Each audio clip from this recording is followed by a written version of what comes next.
I do like caring for people. I like making them feel better. I get a lot of satisfaction when I know that I've made somebody's day better.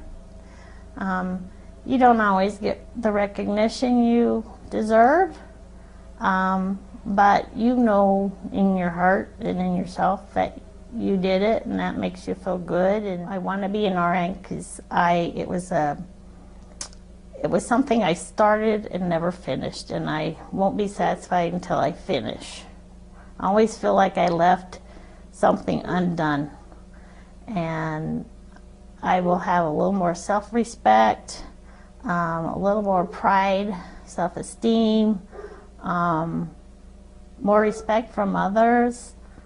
I had enrolled at one of the local career colleges, and I had